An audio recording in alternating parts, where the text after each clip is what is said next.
इस स्थान पर भगवान के गण जो भी यहाँ पधारे हुए हैं सभी को प्रणाम।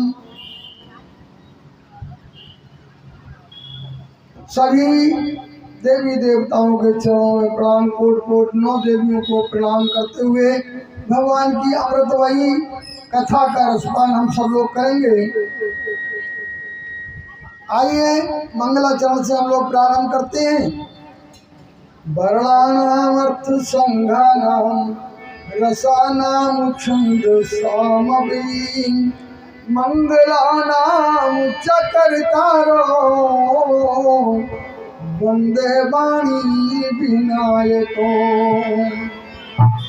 आदि तस्य नमस्कारान् ये कुर्वन्तु दिने दिने आयुर्प्रज्ञा बलं वीर्यं तेजस्ते शांति जायते कर्पूर गौरम करुणावतारम संसार सारम भुजगेंद्र भारम सदा वसंतम हृदयारविंदे भवं भवानी सहितं नमामि। लोकाभिरामं रणरंगधीरं राजीवनेत्रं रघुवंशनाथं कारुण्यरूपं करुणाकरन्तं श्रीरामचन्द्रं शरणं प्रपद्ये। मनोजवं मारुततुल्यवेगं जितेन्द्रियं बुद्धिमतां वरिष्ठं वातात्मजं वानरयूथमुख्यं श्रीरामदूतं शरणं प्रपद्ये। श्रीरामदूतं शरणं प्रपद्ये। श्रीरामचंद्र कृपानुभवमणि भरण भव में आर्यो नव कंजलोचन पद गंगा कंदर अनुरति अमित चौरवनील नीरज सुंदरम पटपीति मानव कण विरुचि जनक सुतारम भज दीनबंधु दिनेश दानव जयतु बंधुनिबंधनम रघुनंद आनन कंद कौशल चंद दशरथ नंदनम कुंडल तिलक चारि उतारि अंग विभूषणम आजान भुज सर चाप दर्शन मुदित कर दूषणम भगत तुलसीदास शंकर शेष मुनि वर्षावरम मम हृदय कुंज निवास कुरु कामदल गुंजनम मम हृदय कुंज निवास कुरु कामदल गंजनम। सियावर रामचंद्र भगवान की जय। श्री हनुमान जी महाराज की जय।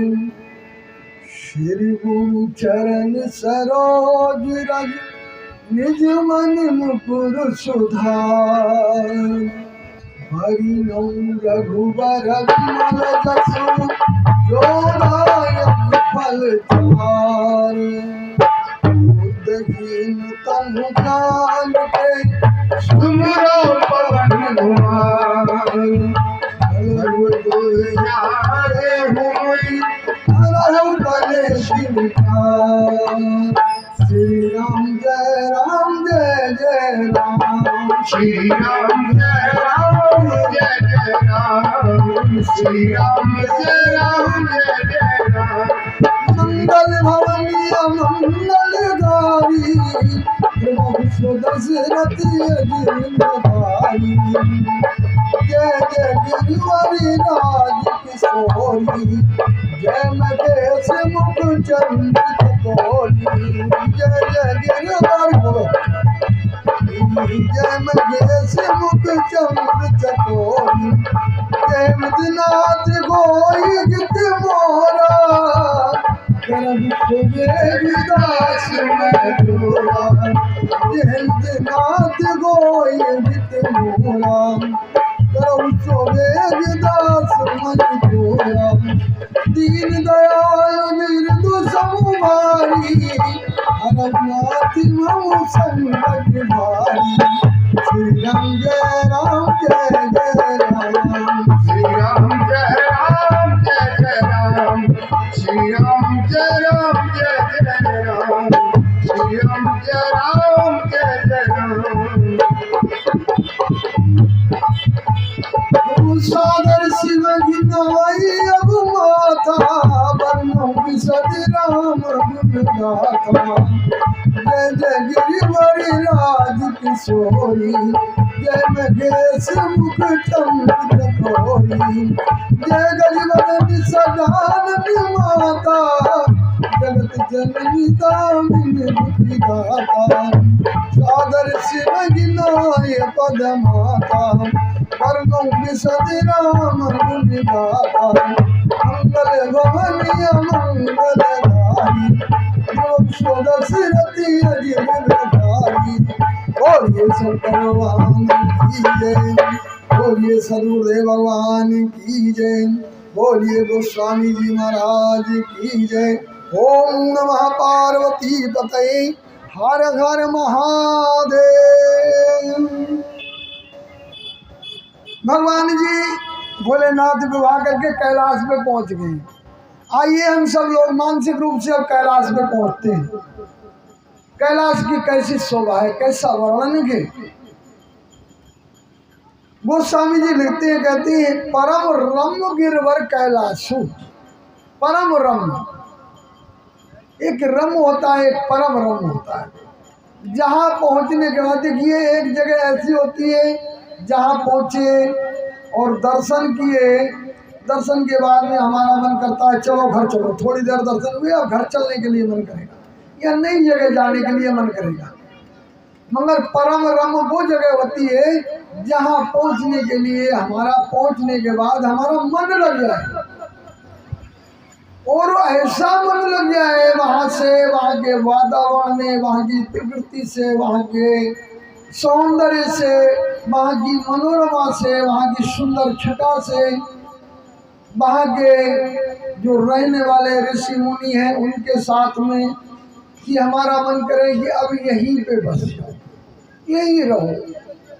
हर काल में आनंद को देने वाला स्थान, कैसा भी काल हुआ, गर्मी हुई, वर्षा हुआ या जाड़ा हुआ, हर काल में आनंद को देने वाला स्थान परम रम्य गिरवर कैलाश कैलाश है।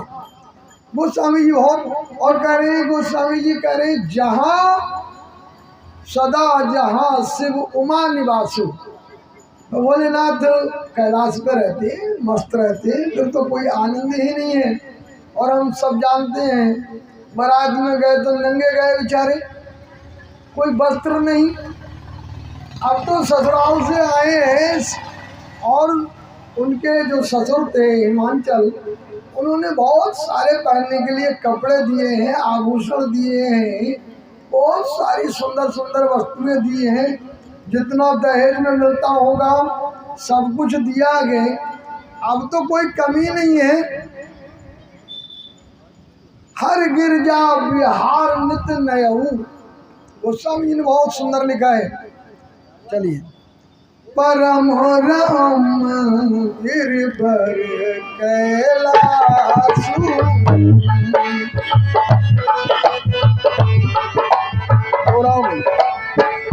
परम राम गिरवर कैलासु, सदा जहाँ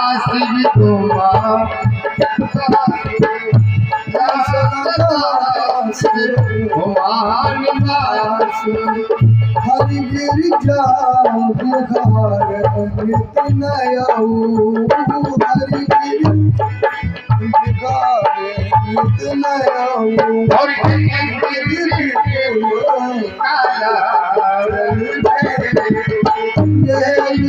ये बोलो अब चलिए करेंगे होगी विलास घरेलू समेत बचेंगे आशा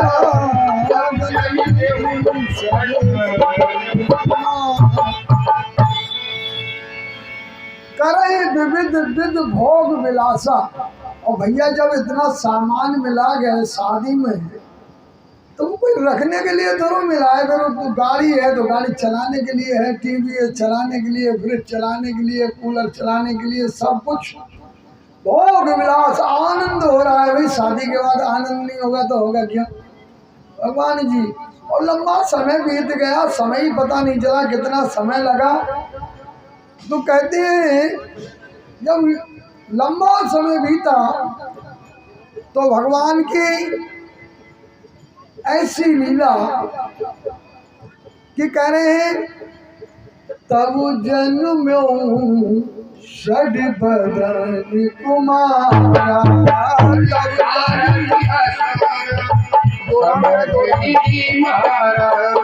तब जन्म्यो षड बदन कुमारा तारकिया सुर सब देवी मारा निज करी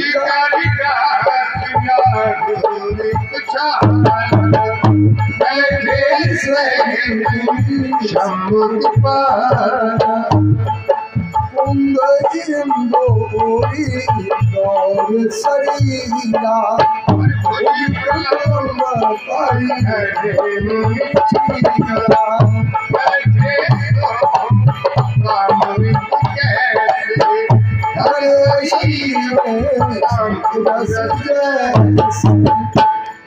बहुत लंबा समय बीत गया। षडवदन कुमार का जन्म होता है, कार्तिकेय महाराज जी का जन्म होता है। देखिए पहले ही ये निश्चित है कि जो पृथ्वी पर तारकासुर ने जन्म ले रखा है वो शंकर जी का जब पुत्र होगा वही उसको वध कर सकता है, वही मार सकता है।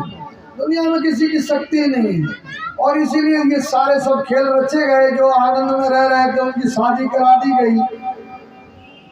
तारकासुर का नाश करने के लिए कार्तिकेय महाराज जी का जन्म हो चुका है। बोलिए कार्तिकेय महाराज जी की जय। आनंद मंगल हो रहा है घर में हर प्रकार से। तारकासुर का वध करने के लिए कार्तिकेय महाराज जी तैयारी करने लगे, क्योंकि उनका तो जन्म उसी जिसका जन्म जिसके लिए, जिसकी नियुक्ति जिस काम के लिए होती है वही काम करता है। कहीं भी लगा दीजिए आप, व्यवस्था में जिसको लगाया जाता है, जिसकी जिम्मेदारी जो होती है वही काम करता है। ऐसी देवता भी जो जिम्मेदारी है। अब आप तारकासुर है क्या? अब आप सोचो, हर एक के अंदर तारकासुर रहता है। कोई ना कोई बात में तर्क करना शुरू कर देते हैं। अरे कुछ लोग तो ऐसे ही हैं कि जो पूछ लेंगे महाराज, अभी पिछले स्वार में कथा चल रही थी। स्वार है इधर रामपुर की तहसील है। एक आए महाराज, आपने अभी कथा सुनाई थी कि भगवान अगुण भी है और सगुण भी है, निराकार भी है और साकार भी है, तो हमें दिखाई क्यों नहीं देता है? अब हमने कहा कि भाई अब आपको जब कथा हो जाएगी उसके बाद बैठना पड़ेगा थोड़ी देर। उसके लिए बड़ी आपको कुछ घटनाएं सुनानी पड़ेंगी, साकार और निराकार कहाँ है, तब आपको बैठना है। वो महाराज बैठे रहे वहाँ पे, फिर कोई परेशानी नहीं, तो उनको उदाहरण देके समझाना पड़ा। जैसे आप समझ लीजिए, हम सब लोगों ने नरसिंह का नाम सुना होगा। नरसिंह भगत केवल मन से भगवान की प्रार्थना करते थे, पूजा करते थे, भगवान का कीर्तन करते थे, और उनका मन जो था वो हरि के कीर्तन में ही रहता था। एक जूनागढ़ के सेठ थे, उनकी 2 संतानें थी। तो नरसिंह जी की जो कथा की बड़ी मार्मिक घटना है। मैं आपको बताऊं कि भक्तों के लिए कैसी कैसी घटनाएं होती हैं, बहुत बड़ी मार्मिक घटना है। वास्तव में प्रभु जब कृपा करते हैं तब भी हमारे आंसू निकलते हैं, और प्रभु जब हमारे ऊपर कोई कष्ट देते हैं तब भी आंसू निकलते हैं। हमारे ऊपर जो हमें उम्मीद नहीं थी उतना अगर भगवान ने दे दे तो हमारे आंसू निकलने लगते हैं। प्रभु आपने बहुत बड़ी कृपा की है। नरसी की वो स्थिति है। बचपन में इनके माँ बाप खत्म हो गए। दादी थी, दादी ने दोनों बालक पाले। बड़े की शादी हो गई क्योंकि बड़ा पढ़ा लिखा था, तो उसकी नौकरी भी लग गई, पुलिस के बड़े अधिकारी हो गए बड़े भैया। नरसी भी ये पढ़े लिखे नहीं, तो बचपन से इनका संतों के पीछे संतों की सेवा में मन लगता था, तो पढ़ाई लिखाई कम हुई मगर भगवान के भक्त हो गए। दादी ने सोचा है कि क्या करें, इनका विवाह कर दिया जाए, और इनका विवाह कर दिया गया। नरसी जी का विवाह हो गया, एक संतान भी हुई, कन्या। कन्या का नाम रामा था। अब अर्थोई कन्या पर किए धर्म, वो कन्या भी धीरे धीरे बड़ी होने लगी, विवाह योग्य हो गई। तो सोचा है कि चलो कन्या का हाथ पीला कर दिया जाए और एक सुंदर सा वर अच्छे सिरसागढ़ में ले जाकर उस रामा का विवाह कर दिया गया। बड़े अच्छे धनाढ्य परिवार में हुआ था विवाह। अब समय बीतता जाता गए, इधर उस रामा की माँ भी नहीं रही, वो भी खत्म हो गई। नरसी जी घर में सेवा करते हैं, घर की पूरी देखभाल करते हैं, झाड़ू लगाते हैं, घोड़ों की स्नान कराते हैं, सब कुछ काम करते हैं। और समय मिलता है तो वहीं पे एक मढ़ी है, बाबा लोग रहते हैं, संत लोग, तो वहाँ भी झाड़ू बुआरू बर्तन उर्तन साफ कर देते हैं, पूजा पाठ के बर्तन साफ कर दिए, सारा काम करा के फिर घर लौट के आ गए। घर का काम किया तो शाम को फिर आरती में पहुँच गए, वहाँ से प्रसाद लेके आए। ऐसी उनकी प्रक्रिया चल रही है।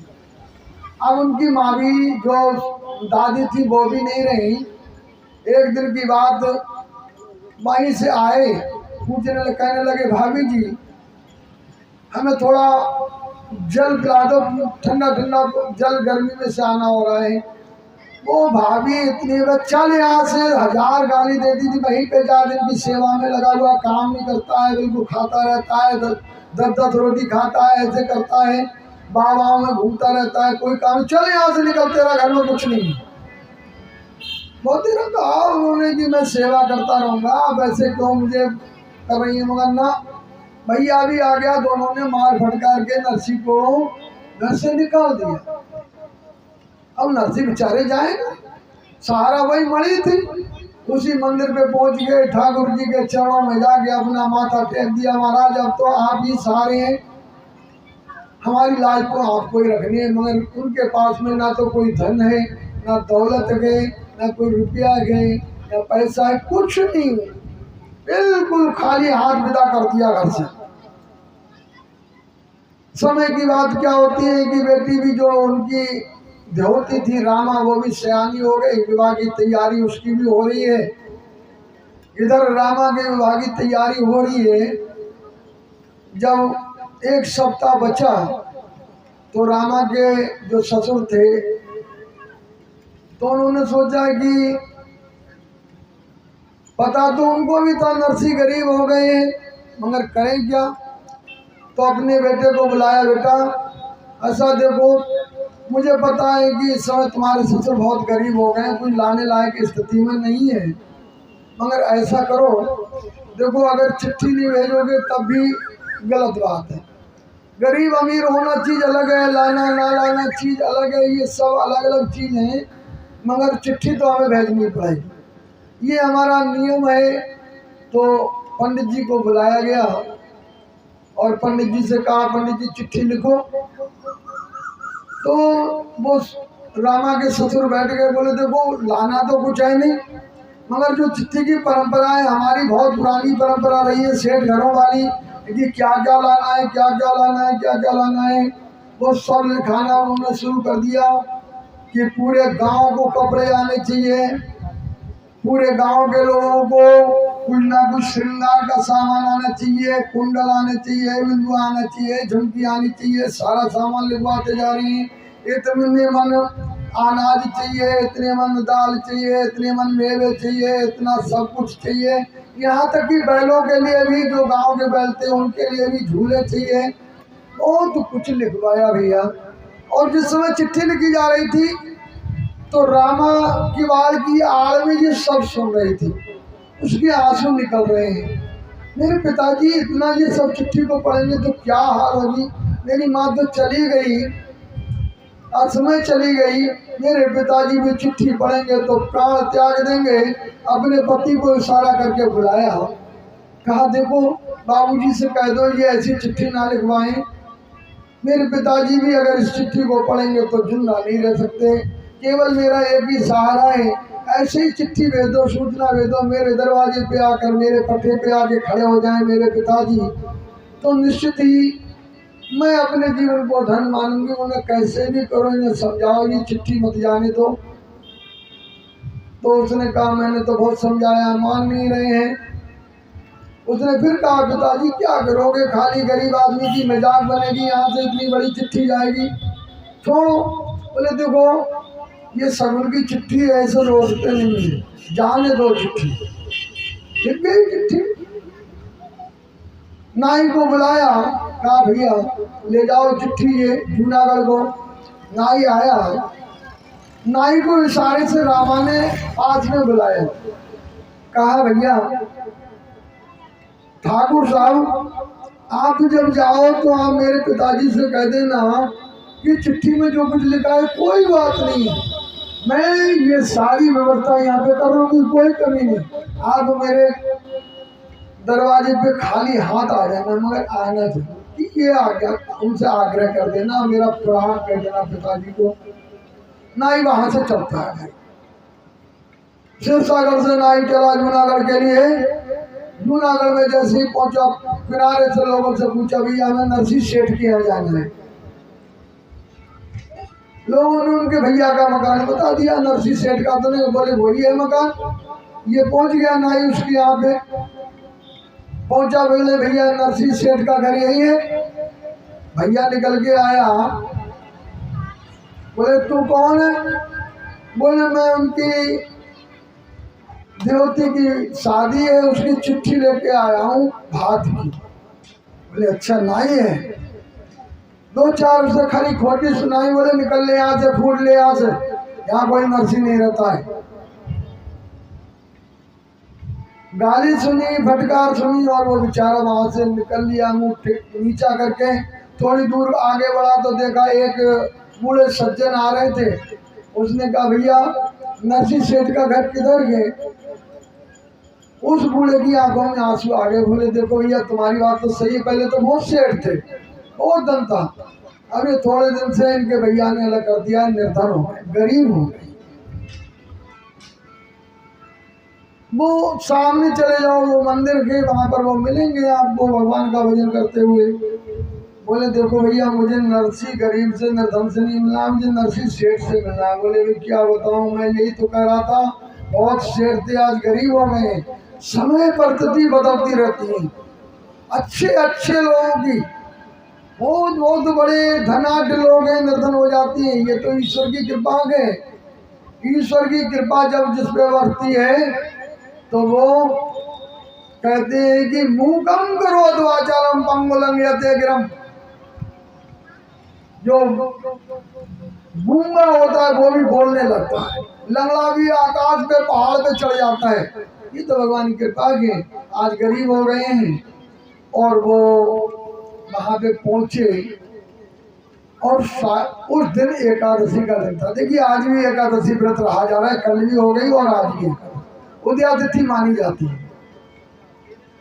तो नरसिंह जी ने वो पत्रिका तो भगवान जी के चरणों में रख दी, ठाकुर जी के चरणों में। देखो महाराज पढ़ो, मैं तो पढ़ा लिखा ज्यादा हूँ नहीं, आप भी पढ़ लेना ये पत्रिका, तुम्हारी बहन के यहाँ से आई है, पढ़ लेना इसे।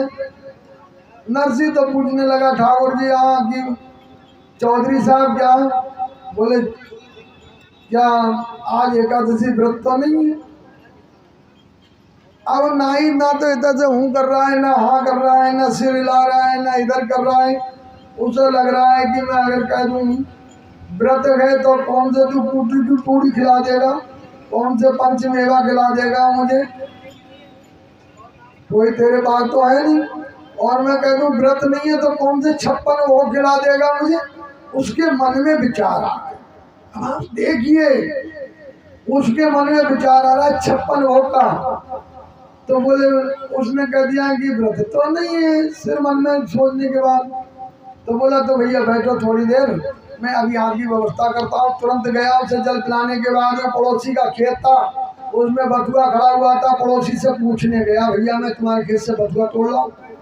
नरसी है, एक भी अगर ढेला मांगेंगे तो अगर उन्हें लेना होगा किसी से तो मांग के लेंगे, बिना मांगे किसी की चीज नहीं छूना चाहिए। कैसी भी चीज है मांग के लीजिए। मात्रवत परदारेशु पर दिव्येशु लोष्टवत, दूसरे की बहनें माताएं सब माताओं के समान, दूसरे का धन ढेलों के समान। जैसा विचार रहता है वो व्यक्ति श्रेष्ठ होता है। कभी जीवन में उसका पतन नहीं हो सकता है जिसके विचार ऐसे होंगे। ये सब विचार ऐसे जीवन में आदर्श स्थापित कर देने वाले।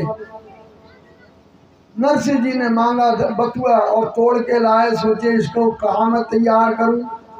तो उसी किसान के यहाँ पहुंच गया, भैया हमारा जब बथुआ उबाल दो। नरसिंह जी तो सेवा में लगे हैं उधर, और इधर क्या घटना घट रही है। द्वारका में कन्हैया जी को पता चल गया मेरे भक्त के यहाँ पर ठाकुर जी महाराज आए हुए हैं, चौधरी साहब, और उनके मन में 56 भोग की इच्छा हो रही है। मेरे भक्त के द्वार पे अगर कोई आया है, उसके पास कुछ नहीं है और 56 भोग उसे नहीं मिले। रुक्मणी जी से कहा कन्हैया ने, बोले देवी मेरा एक भक्त उसके यहाँ अतिथि आए हुए हैं और 56 भोग की थाली लगाई है, सोने का थाल, बढ़िया कटोरी, बढ़िया गिलास, बढ़िया चम्मच। रुक्मणी जी ने 56 भोग का थाल तैयार कर दिया। भगवान मुनीम बन गए, मुनीम का वेश धारण करके मंदिर में पहुंच गए। बोले ठाकुर साहब उठो। उनको नींद आ गई, तब तक थके हारे हुए थे। उठाया, बोले भोजन कर लो भैया, आने में थोड़ी देर हो गई, क्या करूं, बनाने में देर हो गई, क्षमा करना। बोले हमारे मालिक जो हैं, हमारे मालिक हैं, वो अभी काम में लगे हुए हैं, तो मैंने भोजन की थाली लाया हूँ। नाई इधर देखे उधर देखे, ना तो सुंदर रूप कभी देखा ही नहीं होगा वो। चाहे नाई बने, चाहे मालिक बने, चाहे नौकर बने, कुछ भी बने, तो रूप तो छिपा नहीं सकते। बहुत सौंदर्य रूप, सौंदर्य देख के नाई बड़ा खुश प्रसन्न हो रहा है। उसने भोग लगाया, भोजन किया। भोजन के बाद बोला महाराज अभी रुको, मैं थाली धो के ला रहा हूँ। ऐसी परंपराएं हैं, अपनी जूठा बर्तन किसी को नहीं रखते हैं, तो थाली धो के रखना पूरा पुण्य मिलता है। नहीं तो जो जूठा धोएगा, कभी लोग हम लोग नानामत्ता गए होंगे, तो नानामत्ता में दिन भर लंगर चलता है, और मेरा विद्यालय भी 5 किलोमीटर दूर ही है। भगवान की कृपा से कोई ना कोई मेहमान आ गए कि नानामत्ता चलो, तो चल दिए। वैसे मैं वहाँ भोजन नहीं करता हूँ, तो मैं आपको बताऊँ ना, वहाँ प्याज पड़ता है और मेरा प्याज हजम ही नहीं होता है। मैं खा लूँगा तो मुझे नुकसान दे देगा, कहीं धोखे में चला भी गया नुकसान देता है।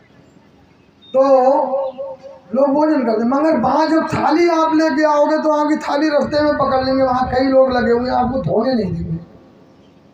वो कोई आपसे पैसे नहीं ले रहे, ना खिलाने का, ना बिठाने का, ना इतना सब कुछ नहीं, निस्वार्थ सेवा है।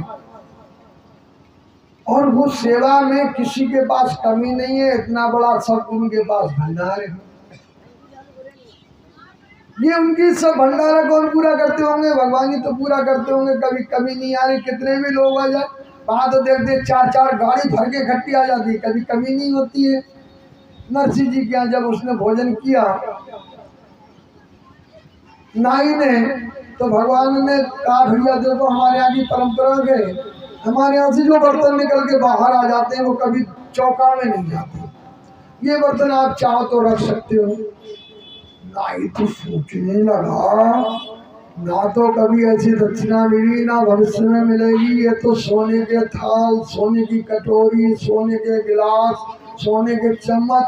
नाई तो गदगद हो गया, फौरन बैग में सरका लिया उसने, और उन्होंने कुछ मणियाँ निकाली। भगवान ने बोले ये दक्षिणा रख लो, देखो हमारे यहाँ की परंपरा है, किसी को भोजन कराते हैं तो उसे दक्षिणा जरूर देते।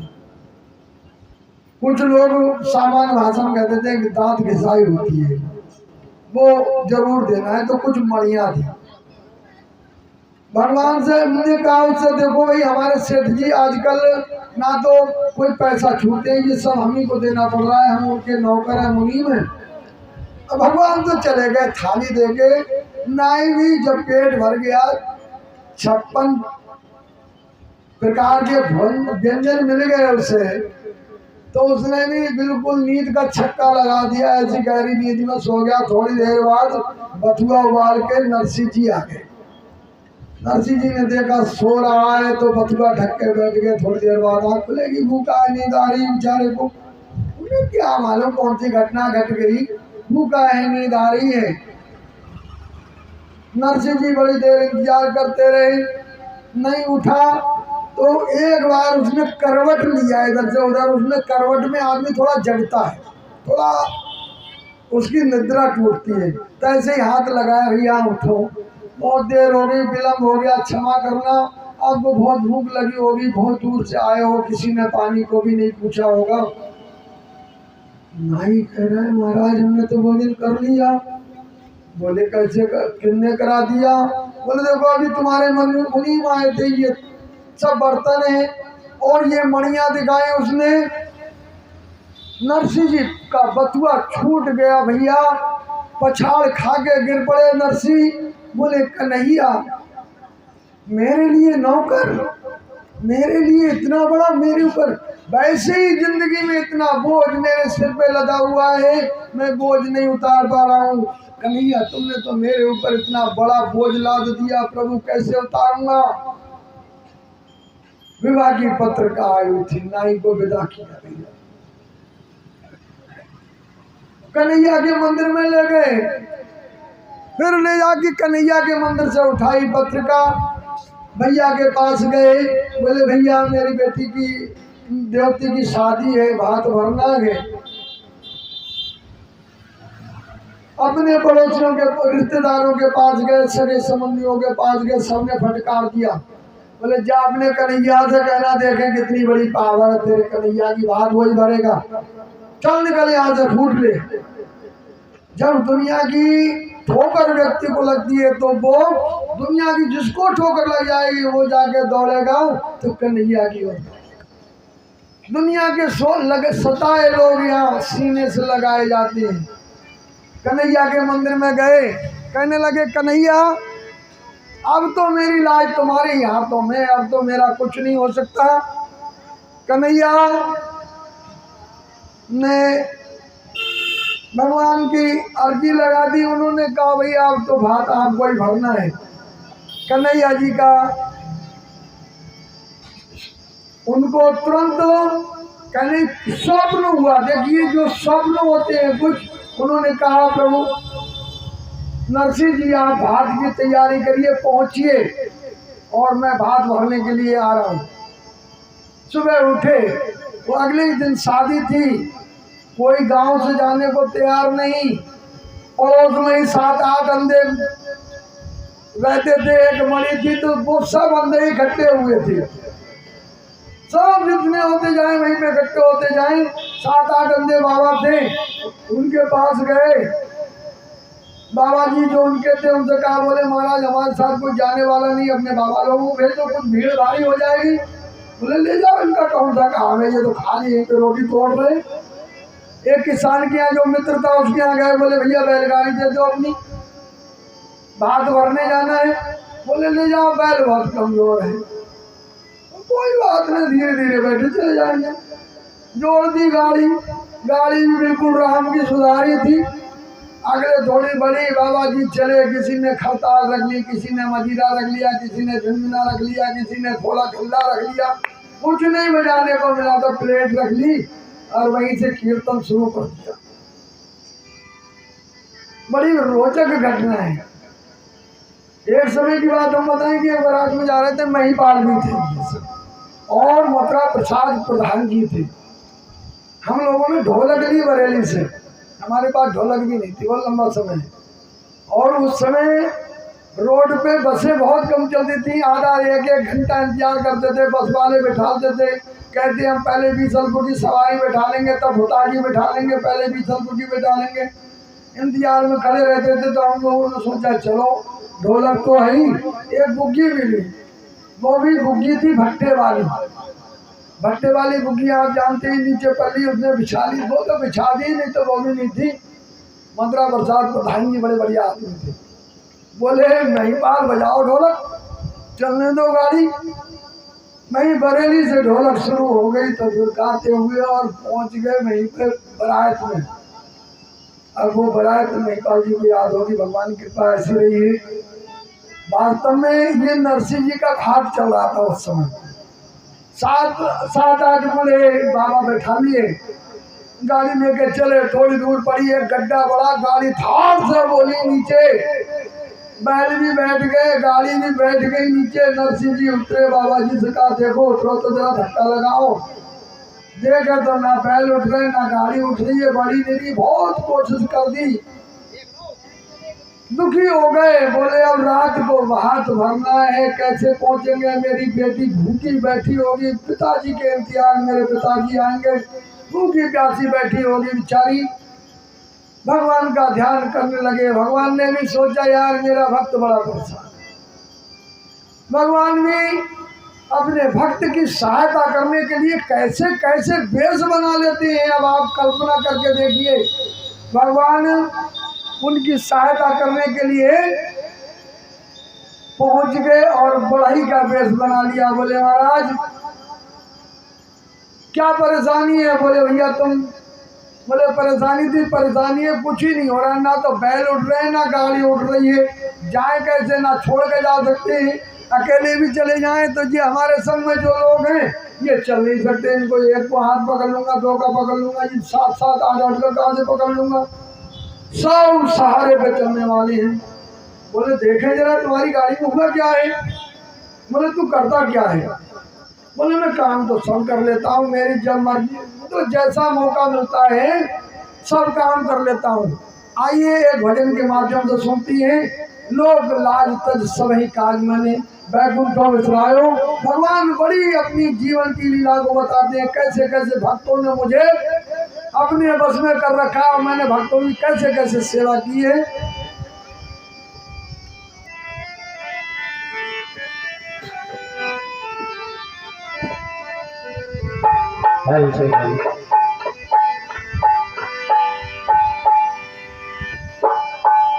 और लोग लाज तजी सबई काज,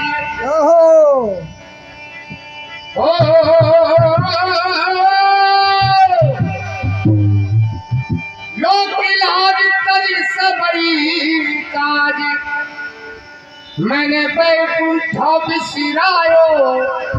भक्तों ने मोको और नाना विधि नाच नचायो। भक्तों ने मोको लोक लाज तज सबई काज, मैंने बैकुंठ बिसरायो। भक्तों ने मोको नाना विधि नाच नचायो। भक्तों ने मोको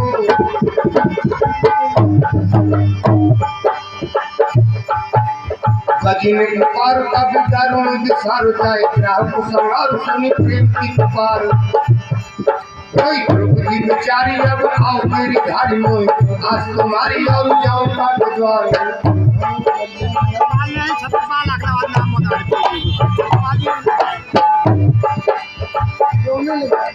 भजन पुकार कभी दारुण विसार जाए, ग्राहक संहार सुनी प्रेम की पुकार। द्रौपदी बेचारी अब आओ मेरे भाई मोह, आज तुम्हारी और झोंकार के द्वार।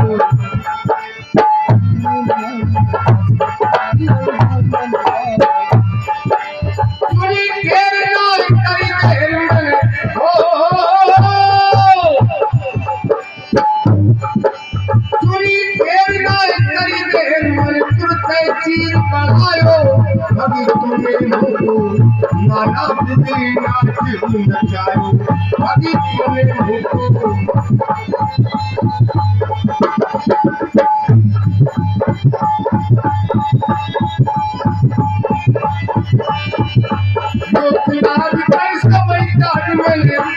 उठा बिसरायो अब तुम मोटो नाना बिगड़ा क्यों न जायो अब तुम मोटो।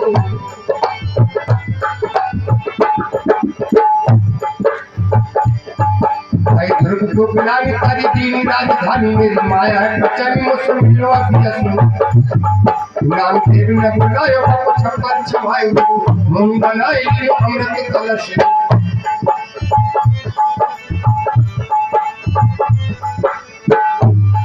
भाई ध्रुव को बिलानी तारी दीनी राजधानी मेरी माया बचन मुझसे मिलो अभी असलो नाम देव ने बुलायो बाबू छप्पर छवाई मुंह बनाई लियो अमृत कलश।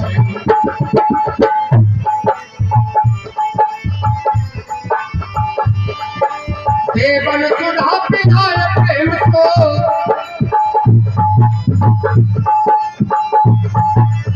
देवन सुधा पिलाए प्रेम को देवन सीम दिखायो अब तूने मोको नाना विधि आती नचायो अब तूने मोको।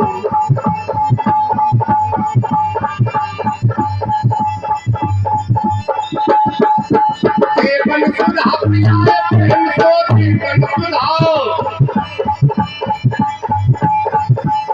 देवन सुधा पिलाए प्रेम को देवन सीम दिखायो अभी तुम मोको नाना विधि आती नचायो तो पिलारी कर सवई कहानी मैंने लोग पिलारी कर सवई कहानी मैंने मैं उठा बिसरायो अब तुम मोको नाना विधि आती नचायो अब तुम मोको।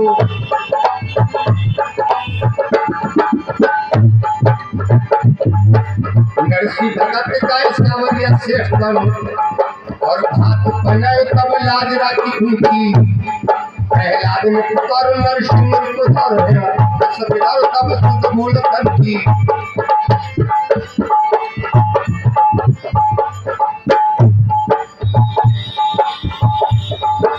नरसी भगत का सावरिया शेष बनो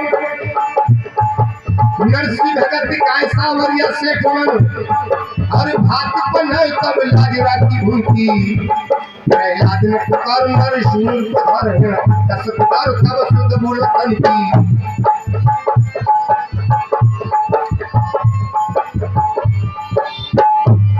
और छोड़ मिठाई दुर्योधन घर छोड़ मिठाई दुर्योधन के शाद विदुर भर खायो अब तूने मोको नाना विधि नाके नचायो अब तूने मोको।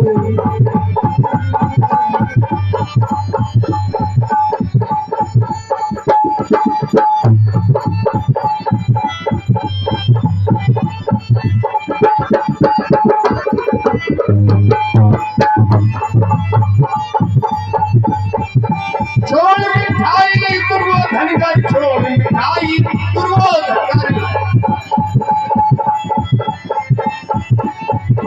छोड़ मिठाई दुर्योधन का शाद विदुर के खायो अब तुम मोको नाना विधि आती नचायो अब तुम मोको।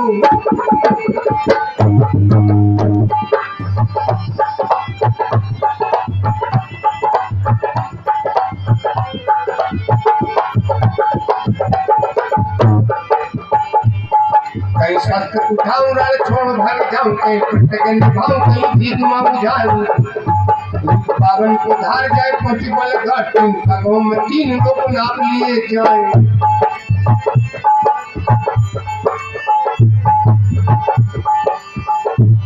कहीं शस्त्र उठाऊं रण छोड़ भाग जाऊं कहीं पिटके निभाऊं कहीं भीख मांग जाए पावन को धार जाए पहुंच बल घाटी पगों में तीन लोग नाप लिए जाए।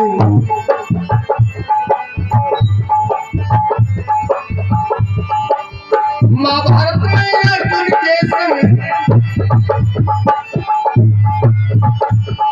और महाभारत में अर्जुन के संग मैं सारथी कहायो अब तुम मोको नाना विधि नाके नचायो अब तुम तुम हो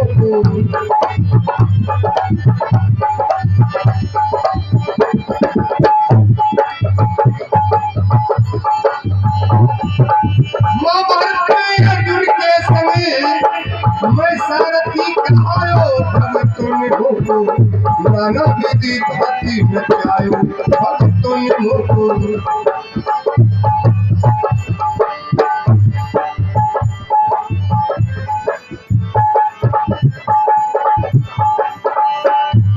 मैं मेरा को गोपाल के धारी मन लाल बन कंस गोपाल दास तुलसी को राम चारों वेदन को सार लक्ष्मी को भारतार कन नंद को दुलार कौ सुंदरी को श्याम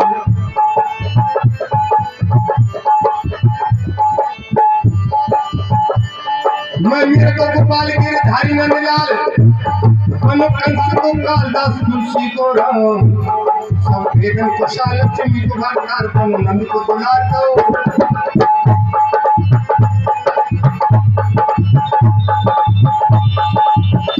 भारी दुलारी है मोए तुम सुभाने दुलारी ने मो चरणन में लपटायो भक्तों ने हो नाना भी माची नचायो भक्तों ने हो लोक लाज का समय काज में लोक लाज का समय काज में हर तक उठो बिसिरायो भक्तों ने हो नाना विधि भांति नचायो भक्तों ने हो नाना विधि भांति नचायो भक्तों ने हो नाना विधि भांति। और इधर भगवान पहुंच गए हैं बढ़ई बन के। भगवान कहने लगे भैया देखो मैं सब जानता हूँ। भगवान को याद आ गई, बोले मैं क्या नहीं करना जानता हूँ। भगवान ने जैसे ही उठा के देखी बैलगाड़ी नीचे से तो थोड़ा टूटा पड़ा। अब गाड़ी चले कैसे, उठे कैसे? जब धुराई टूट गया तो भगवान ने नीचे से, अरे जिसकी मात्र कृपा से सारी सृष्टि चल रही है उसके लिए ये कोई काम था, मगर उन्होंने लीला की और जैसे खोट की उन्होंने, गाड़ी तो सही हो गई। बोले भैया हमारे बैल भी उठवा दो, ये बैल भी नहीं उठ रहे हैं। उनने थोड़ा सा जाके कान में जने क्या कहा, पीछे से हाथ लगाया, ऐसे हाथ मारा, बैल तो ऐसे हो गए जैसे कि मानो अभी बिल्कुल 4-5 साल के बैल तैयार हो गए पुंदकरे भरने को। बोले भैया तुम्हें गाड़ी चलानी आती है क्या? बोले जी हमारे तो कब्जे में आ नहीं रही, आ ही लाना मुश्किल हो। भगवान ने सोचा मन में, मैंने चलाई तो ये बहुत गाड़ी चलाई है, अर्जुन का रथ मैंने खूब चलाया है, मगर कहूँ क्या? बोले देखो चला तो लेता हूँ मैं। भगवान ने कहा, कहते अगले बैठते क्या, ऊपरा पे बैठ गए और जैसे ही हाथ फेरा भगवान तो बैल तो ऐसी गति पे चले कि जरा सी देर में गांव का किनारा पहुंच गया। वहीं उतर गए वो। कहने लगे भैया देखो मेरा गांव आ गया, अब अगले ही है आपका सिरसागर, चले जाओ, मगर मेरी मजदूरी मुझे दे दो। बोले भैया मजदूरी हमारे इधर तो कुछ है ही नहीं है, मजदूरी क्या देंगे? बोले तो मैं ये बालकों से जाके ये कह दूंगा कि बस कुछ है ही नहीं, हम खा क्या लो। बालक तो कहेंगे हमें तो खाने चाहिए, आप कहाँ से लाए क्या लाए, हमें तो पैसा चाहिए महाराज, हमारे बालक बच्चे भूखे बैठे, हम तो इसी काम को करते हैं। बोले भैया हमारे पास है कुछ नहीं। बोले तो ऐसा करो, मैं अभी आपकी रोटी की व्यवस्था करता हूँ, यही गाड़ी छोड़ दो, बैल छोड़ दो, ये बैठ जाओ, अगले बढ़ोगे नहीं जब तक पैसे नहीं दोगे। मैं आपकी खाने पीने की पूरी व्यवस्था करूँगा, मगर जाने ये भी दूंगा, मजदूरी दे दोगे। बोले भैया हमें बेटी की या भात भरने जाना है, हमारे लिए बहुत जल्दी हो रही है, शाम को ही भात भरना है। बोले कुछ भी हो। बोले एक बात मान भैया देखो हम सब अंधे लंगड़े हैं, गरीब हैं, अगर हम इसके बदले में कुछ और दे दें पैसे के बदले। बोले क्या दे दोगे? बोले कोई भजन सुना दे तुझे तो। बोले भजन से क्या बच्चों का पेट भरने वाला है क्या? भजन मुझे सुना दोगे क्या? बच्चों का पेट थोड़ा भर जाएगा, वो पेट तो पैसों से भरेगा, उसी से चीज लाऊंगा। बोले देख भैया चाहे 2 दिन रोक ले, 1 सप्ताह रोक ले, बेटी की शादी करवा दे, उसके बाद तू यहीं पे रोक ले, मैं भात भर के आ जाऊं, उसके बाद चला जाऊं, उसके बाद लौट के आएंगे तेरी यहाँ रुके। बोले ऐसे चालू मैंने बहुत देखी। बोले भैया कुछ भी कर। बोले अच्छा एक काम करो, आज नरसिंह जी सुबह से निकल गए थे, सब लोगों को बुलाते रहे, तो सुबह जो कीर्तन करते थे भगवान का वो कर नहीं पाए। भगवान को लगाएं चलो सुबह वाला कीर्तन सुन लेता हूँ। सब का बोले चलो कुछ सुना दो। सब ने अपने अपने वाद्य यंत्र तैयार किए, बहुत बढ़िया। और इतने बढ़िया वाद्य यंत्र तैयार किए, 34 नंबर पे चलो, और अपने चरणों का दासी बना ले, काली कमली के ओढ़न वाले, ऐसा बढ़िया उन्होंने उससे आग्रह किया। 34 नंबर 44 उन्होंने ऐसा आग्रह किया। और जब प्यारा प्यारा गीत गाया है तो आप जानते ही हैं कि भगवान की लीला तो क्या होने वाली है। भगवान और किसी के भूखे नहीं है। दुनिया की हर चीज़ अगर आप दोगे, धन दौलत रुपया पैसा बर्तन भाड़े कपड़े लत्ते जमीन जायदाद, वो अपने पुरुषार्थ के बल पे दे सकते हो। आपका पुरुषार्थ होगा, कितना भी कमा के दान कर दो। और दान से बड़ी संपत्ति जीवन में कोई हुआ ही नहीं करती है। जिस लोगों ने दान किया है किसी निमित्त, वो धन तो ऐसा मिलता है जैसे कि आपको, जैसे अंत समय जब आता है तो आप यहाँ पर कौन सा विमान आना चाहिए जिसकी कल्पना आप करना चाह रहे हैं कि धर्मराज का विमान आए या यमराज का विमान आए। यमराज की गाड़ी तो वो भैंसे वाली आएगी, धर्मराज का विमान आता है, वो गरुड़ पे सवार होके जाते हैं, उनका गरुड़ का वाला वाहन आता है। जिन लोगों ने दान किए हैं, सत्कर्म किए हैं, बड़ी बड़ी कथाएं कराई हैं, बड़े बड़े मंदिर बनवाए हैं, बड़े बड़े अच्छे कार्य कराए हैं, उनके यहाँ धर्मराज सीधे यमदूत तो बोलेंगे देते हैं भाई जी। उनके यहाँ कहते हैं ये मेरा परम भक्त है, इसने मेरे जीवन के लिए बहुत कुछ किया है। आइए एक बहुत सा प्यारा सा उन लोगों ने जो भजन सुनाया था, वो भजन हम आपको सुना रहे हैं।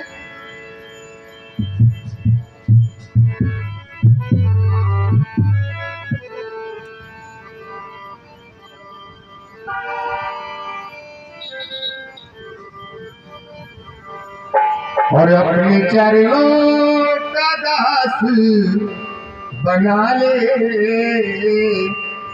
काली कमली के ओढ़न वाले।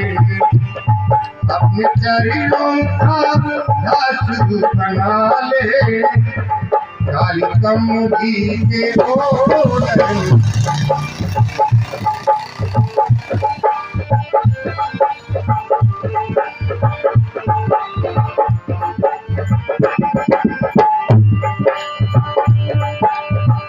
सिर पर कठरी मंजिल भारी,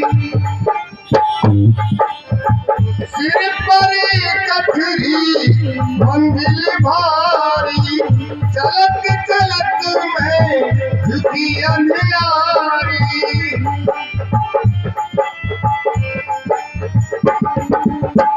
सिर पर कठरी मंजिल भारी, चलत चलत मोए झुकी अंधियारी। मेरे पैरों में पड़ गए छाले,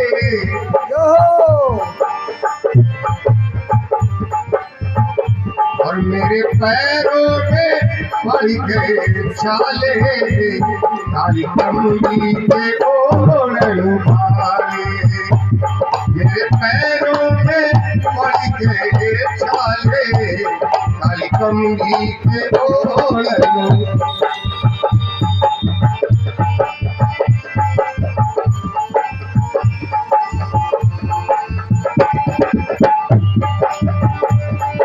और गहरी नदियाँ नाव पुरानी, गहरी नदियाँ नाव पुरानी, बन काला निपटी नाड़ी।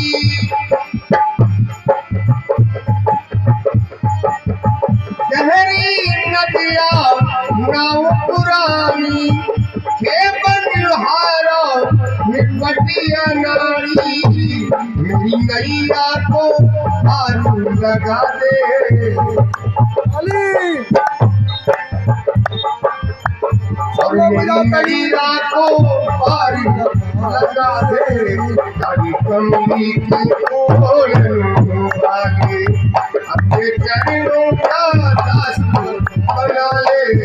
तारी कमली की ओर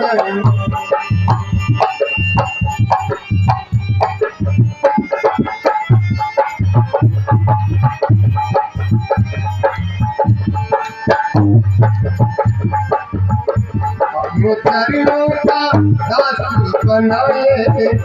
तारी कमली के ओर वाले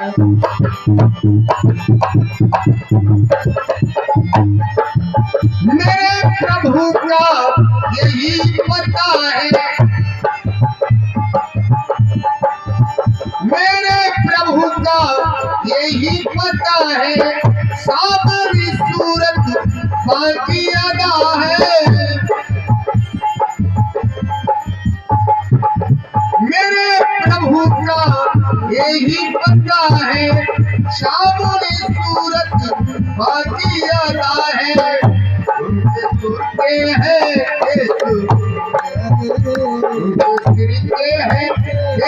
निराले। तारी कमली के ओढ़ने वाले उनके सिर पे है केस निराले। तारी कमली अपने चरणों का दास बना ले।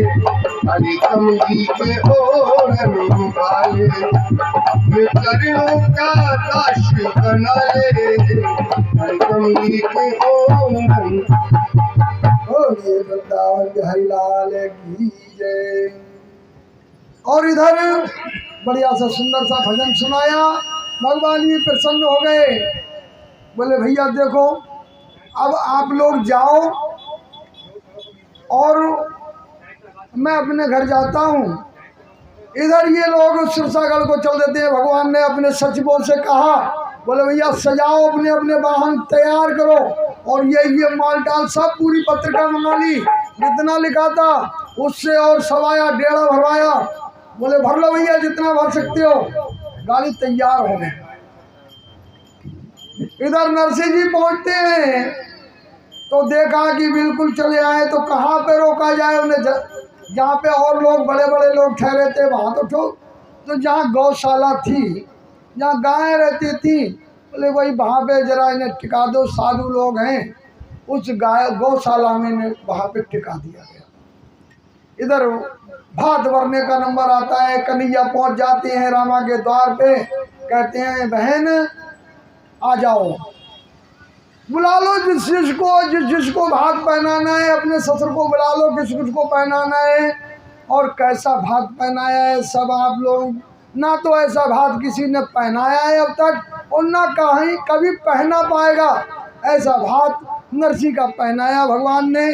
तो भगवान जब भक्त पे कृपा करते हैं तो ऐसी कृपा करते हैं कि बस उनके हो जाओ एक बार। जब हम पूरी तरह से उनके होंगे तो वो हमारे लिए समर्पित हो जाएंगे, खड़े हो जाएंगे। उसी समय जब वो राक्षस मर चुका, तारकासुर मर गया, तो भगवान ने क्या किया है कि अब तो जब तारकासुर मर गया, कभी कभी आप देखो कि विवाद खड़ा करने वाले होते हैं, कहते हैं रुक जाओ महाराज अभी विवाद खड़ा करने वाले हैं, हम अपनी व्यवस्था कर लें। विवाद खड़े करने वाले की व्यवस्था करके तब काम शुरू होता है। ऐसी भी स्थिति आती है जब तारकासुर खत्म हो गया, विवादी लोग खत्म हो गए, तब वो शंकर जी ने कथा शुरू की। उन्होंने निज कर दास नाग रिपु छाला। भगवान जी का मन हो रहा है कि अब कथा प्रारंभ की जाए, क्योंकि कथा के रामचरितमानस के जो कथा है राम कथा, उसके प्रथम रचयिता भगवान शिव है।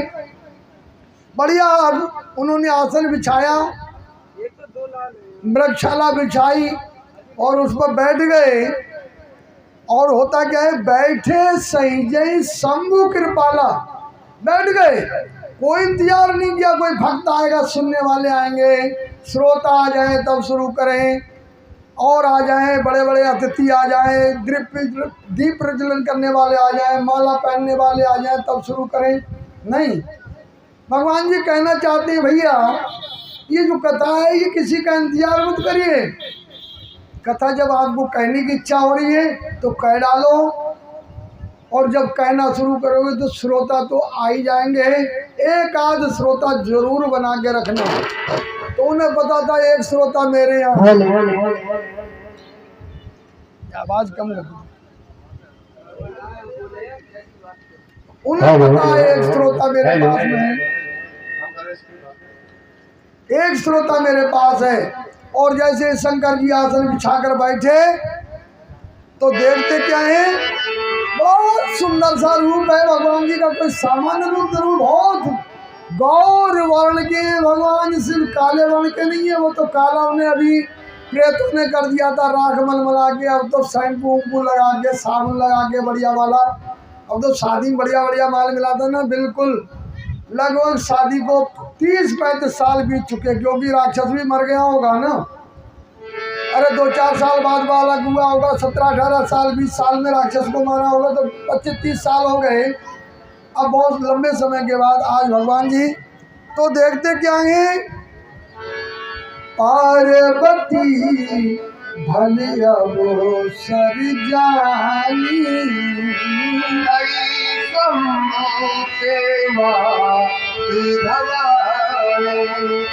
पार्वती भले वो सर जानी, कई सौ परी माते भवानी,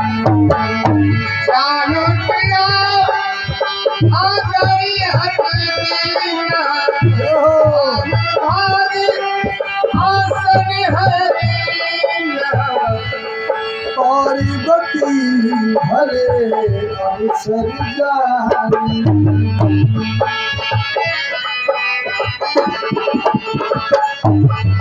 पार्वती जी ने देखा कितना बढ़िया, देखिए ये पार्वती जी से सीखने को मिलता है।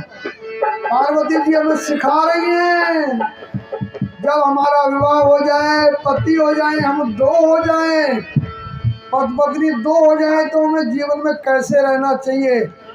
पार्वती जी ने समय देखा, और हम लोग क्या करते हैं अधिकतर, आप देखिए 8 घंटा 12 घंटा ड्यूटी करके आया, जैसे ही घर में घुसा वैसे पीछे से लग गए, कुचर तेरी अम्मा ये कह रही थी, तेरी धी बहन ये कह रही थी, इसने तो जान खराब कर रखी है, बुरी हालत कर देते हैं। एक तो वो वहाँ से पता नहीं 2, 4, 10, 5 से टक्कर लेके आया होगा, कितनी का संघर्ष किया होगा, घर में आते ही कुछ कर दी, वो बेचारा घबराया, बाहर निकल गया, कहीं सिनेमा में चला जाएगा, कहीं पिक्चर हॉल में चला जाएगा, कहीं बार में चला जाएगा, कहीं दोस्तों की टुकड़ियों में फंस जाएगा। भाई जी ऐसा मौका मत दीजिए, पति हमसे चुर के भागे, उसके साथ ऐसा व्यवहार करिए कि वो हमारे साथ रहने के लिए आए। हमारा व्यवहार बहुत विनम्र होना चाहिए। पार्वती जी अच्छा अवसर देख रही हैं। पार्वती जी ने अब तक नहीं कहा है, का पार्वती भल अवसर जानी, बहुत सुंदर समय देखा और गई समूह पे मात भवानी, भगवान जी के पास पहुंच गई और कहने लगी माँ, क्योंकि मौका देख के, अरे आज तो आसन डाले हुए बैठे हैं, कथा करने के लिए तैयार हैं, ऐसा मौका कहाँ। कहने लगी महाराज हे पति, और कितनी अच्छी तरह से वही पंक्ति दोहराया करो, जो मैं बोलूँ वही दोहराया करो, अंडरस्टैंड प्लीज। गई भगवान जी के पास में और क्या कहने लगी,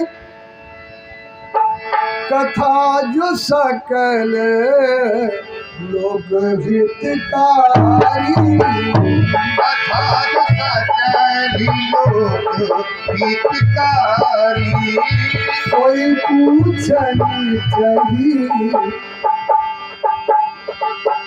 कोई पूछनी चाहिए शैल कुमारी, कोई पूछनी चाहिए शैल कुमारी।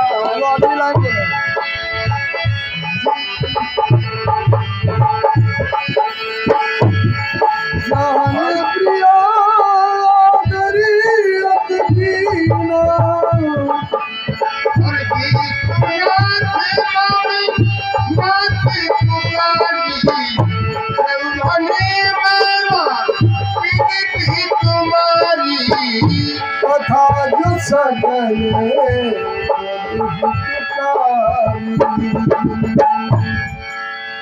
कहने लगी जो सारे संसार के हितकर कथा है, पूरे संसार को सुख देने वाली कथा है महाराज, वो कथा सुनना मेरी इच्छा हो रही है। क्यों? पूर्व जन्म में सती का रूप था। सती के जब थी तो एक बुद्धिमान बाप की बेटी थी, दक्ष की बेटी थी, तो उन्होंने कथा नहीं सुनी और कथा के ना सुनने के कारण उनको जल के मरना पड़ा। इस जन्म में उनकी इच्छा हो रही है जो सारे संसार का हित करने वाली है कथा, वो कथा मेरी सुनने की इच्छा हो रही है। और कहने लगी विश्वनाथ मेरे नाथ ही नहीं है, सारी दुनिया के नाथ है, वो जान रही है। कोई मेरे अकेले पति देव नहीं है, ये सारी दुनिया के पति हैं। हम जो तिलक लगाते हैं, पुरुष भी तिलक लगाते हैं ना, वो खाली दिखावा के लिए नहीं लगाते हैं तिलक। जिस महिला के सिंदूर लगा हुआ होता है, भरी सभा में चली जाए, मेले में भी चली जाए और सिंदूर लगा हुआ है माथे पे, किसी की हिम्मत तो है वो उसे टच कर ले। हर आदमी सोचता है इसका रक्षा करने वाला, इसका साथी इसके साथ होगा, कहीं आस पास ही होगा। घबरा जाता है आदमी। और बिना तिलक की कन्या, उसके लिए संरक्षण में चलना पड़ता है, बहुत सोच समझ के चलना पड़ता है। हर आदमी जानता है इसके तिलक लगा, इसलिए मांग भरी जाती है, सिंदूर लगाया जाता है, क्योंकि उसकी रक्षा करने वाला कोई ना कोई है। ये सिंदूर की रक्षा करने वाला है। लोग, दुनिया डरती है। भगवान ने भी कथा जो सकल लोग हितकारी, सारे संसार का हित करने वाली जो कथा है वो महाराज सुनाइए। और कह दिया विश्वनाथ, दुनिया के नाथ है आप और ममनाथ।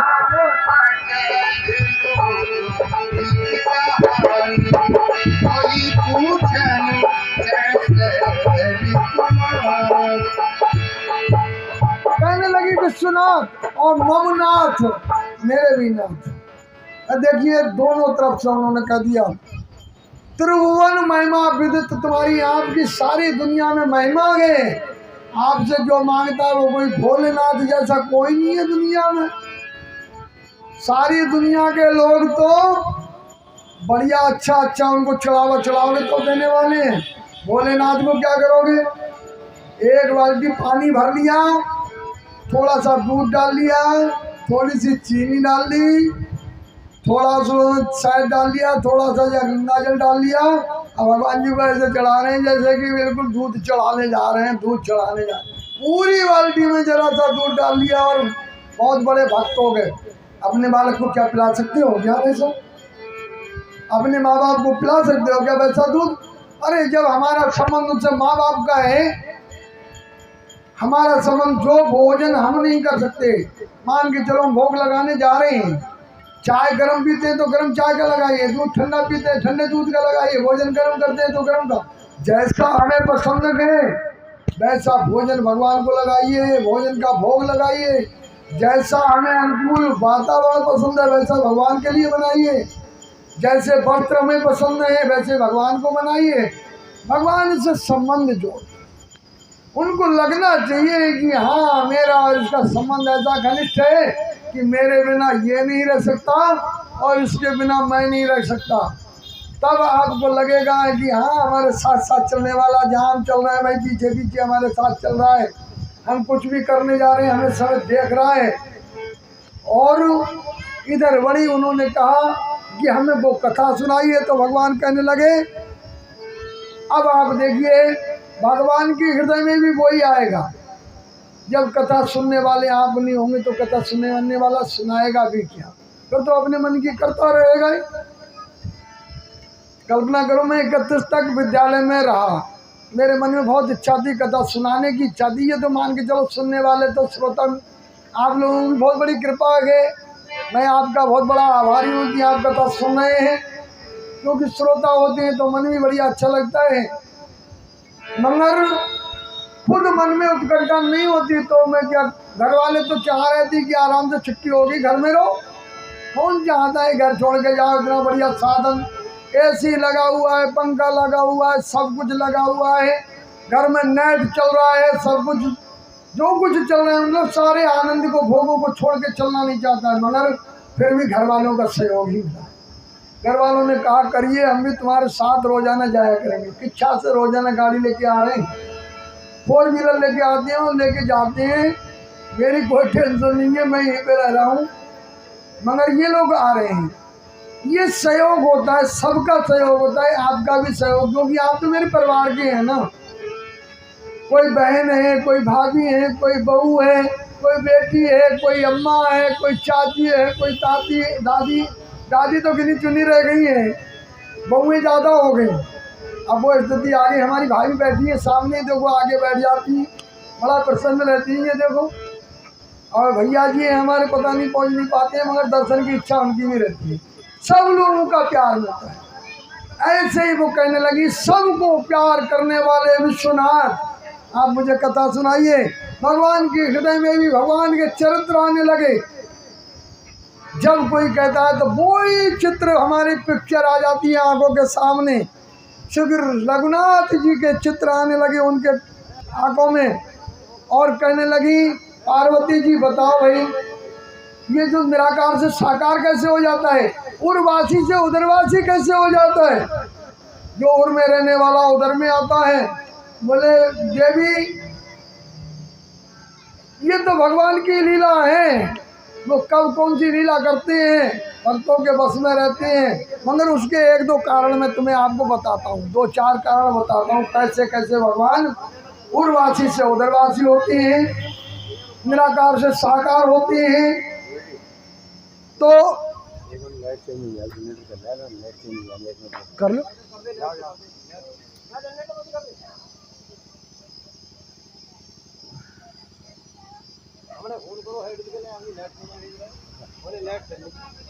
अरे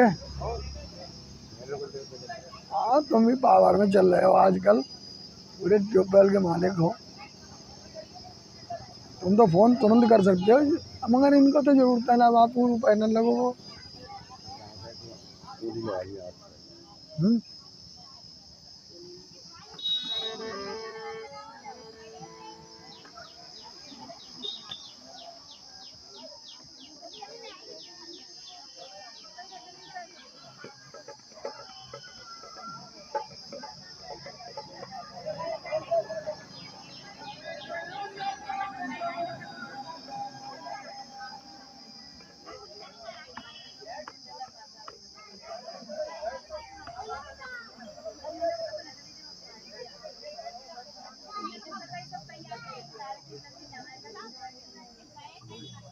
अब कौन सा गाओगे इसके बाद में?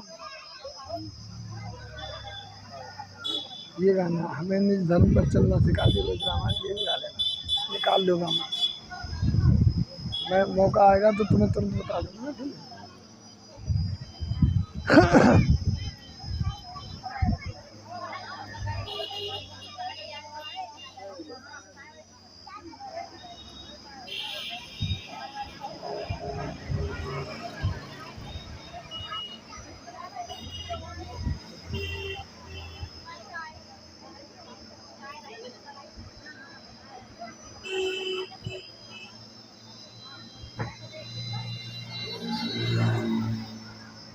हेलो, जय श्री राम।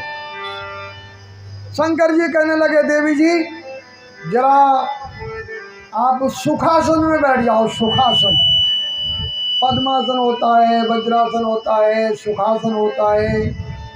तो सुखासन में जो आपके शरीर को सुख मिले, जिससे शरीर को सुख मिले, वो सुखासन है। ऐसे तो पालती मार के बैठते, वो सुखासन होता है, मगर शरीर को जिसमें सुख मिले वो आसन आपके लिए सबसे उचित है। और कहने लगे, देवी पहला कारण सुनिए। क्या कारण है? वैसे और कहने लगे, देवी पहला कारण सुनिए। जब जब हो ये धर्म के घानी, और जब जब हो ये धर्म के घानी, बोलिए सुरो अधम अभिमानी मैं असुर अभिमानी करही अनीत जय लगी बरनी करही अनीत जय लगी बरनी सीधा ही बेत्र धीम शोधरनी तबु तबु धरे प्रभु मनज शरीरा तबु तबु धरे प्रभु विविध शरीरा हरहि कृपाणि सजन पिया पाणी सजन पिया जब जब बोले धर्म के खानी प्रधान कारण बता दिया महाराज। ये प्रधान कारण जब जब धर्म की हानि होगी, गौ गाय ब्राह्मण इन पे अत्याचार होने लगेगा, पृथ्वी पे अत्याचार होने लगेगा। जब यहाँ पापियों की संख्या बढ़ेगी, अत्याचारियों की संख्या बढ़ेगी, बलात्कारियों की संख्या बढ़ेगी, देश से विरोध करने वालों की संख्या बढ़ेगी, सही काम करने वालों की विरोध करने वालों की संख्या बढ़ेगी, हर प्रकार से अनीति होने लगेगी। माता पिता का कहना नहीं मानेंगे, छोटी छोटी बात में माता पिता से विवाद करना शुरू कर देंगे। ऐसा जब वातावरण हो जाएगा, जब कोई किसी की सुनने वाला नहीं रहेगा, तो हर प्रकार से चारों ओर अधम और अभिमानी। अधम का मतलब जानते हैं, जो समाज में बुरे से बुरे काम खुलेआम कर देता है। आज भी जो अच्छा बालक होता है वो पिक्चर भी देखने जाता है तो घर वालों से चोरी से जाता है, घर वालों को पता न चल जाए कि घर चोरी जा रहा हूँ। बुरे काम करने वाला चोरी करके, और अगर कोई बुरा काम सबके सामने चोरी करने लगे, सबके सामने लड़ाई झगड़ा और सब करने लगे, तो वो अधम हो जाता है। देखिए, अधम काम करने वाला वो नहीं है जो अपनी रोजी के लिए काम, मान लीजिए कोई बकरा काट रहा है, कसाई सदन जैसे कसाई थे, केवल उनका मांस का व्यापार था, मगर ईमानदारी से करते थे उस व्यापार को भी, और उनको तार दिया भगवान ने। अधम काम वो होता है जो समाज में निंदनीय माना जाता है, समाज जिसको स्वीकार नहीं करता है, वो काम अधम है। और जब अधम और अभिमानी, अभिमानी तो आप जानते ही हैं, रावण बहुत बड़ा विद्वान था, दुनिया में उसकी जय जयकार थी, चारों वेदों का ज्ञाता था, 16 पुराण है, सब कुछ रटे हुए थे, मगर भी अभिमानी था। अभिमानी व्यक्ति जब ज़्यादा बढ़ जाते हैं तो पृथ्वी पे भार बढ़ जाता है, और पृथ्वी पे भार बढ़ जाता है तो भगवान को उसकी उद्धार के लिए अवतार लेना पड़ता है। तब तब धर प्रभु विविध शरीरा, अलग अलग प्रकार के शरीर धारण करके आते हैं, अपने भक्तों के कष्टों को हरने के लिए आते हैं। और कैसे? कहने पहला कारण क्या था भगवान का पृथ्वी पे आने का, निराकार से साकार होने का पहला कारण? द्वारपाल गाइए। द्वारपाल हरि के प्रिय धोम, जय आरती जय जान सबको, विप्र भाई आसुर अमित विहिन पाई,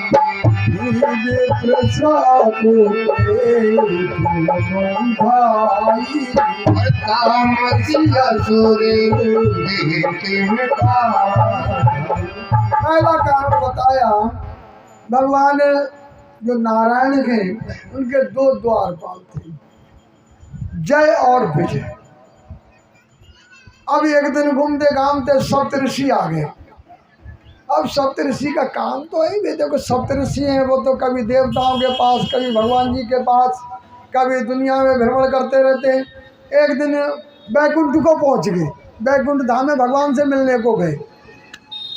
भगवान इस समय अपने आसन पर विराजमान थे। बैकुंठ के 7 द्वार हैं, 7 द्वार, 6 तो पार कर गए। हर द्वार पे द्वारपाल थे, मगर जो अंदर वाले थे वो बड़े सख्त थे, क्योंकि जो कई लेयर का पहरा होता है ना, बड़े बड़े जो अधिकारी होते हैं ना, उनका कई लेयर का पहरा होता है। पहला पहरा काट दिया, दूसरा काट दिया, तीसरा कहीं धमकाया, कहीं घबराया, कहीं कुछ किया, कहीं सिफारिश की। मगर जब 7वें दरवाजे पे पहुंचे तो जय और विजय नाम के पहरेदार खड़े थे। कहाँ जा रहे हो? अरे भगवान से मिलने। अरे ना, इधर ठहर जाओ, अभी भगवान जी सो रहे हैं। बोले भगवान जी सोते नहीं है, भगवान जी तो अपने भक्त से मिलने के लिए रात दिन जगते रहते, लालायत रहते। बोले नहीं, हमारी आज्ञा है, आप अगले नहीं बढ़ सकते, एक कदम नहीं बढ़ाओगे। जय और विजय ने उन्हें रोक दिया। सनकादिक आदि जितने भी थे, सत्य सनातन सनक सनंदन, सारे जितने भी सप्त ऋषि थे वहीं पे खड़े हो गए। भाई करें क्या? उन्होंने बड़ी प्रार्थना की। बोले भैया मिलना है, हमें बहुत समय हो गया और हमें बहुत बिना उनके मिले लालायत हैं। इनने जाने नहीं दिया। उनको बड़ा गुस्सा आया, क्रोध आया, उन्होंने श्राप दिया। बोले तुमने जानवरों से जैसे बर्ताव किया है, भगवान के मिलन में आप बाधा बने। भगवान के मिलन में जो भी बाधा हो उससे अलग कर देना चाहिए। ये हमें वो बता रहे हैं सप्त ऋषि। भगवान और भक्त के मिलन में तो कोई बाधा ही नहीं होनी चाहिए।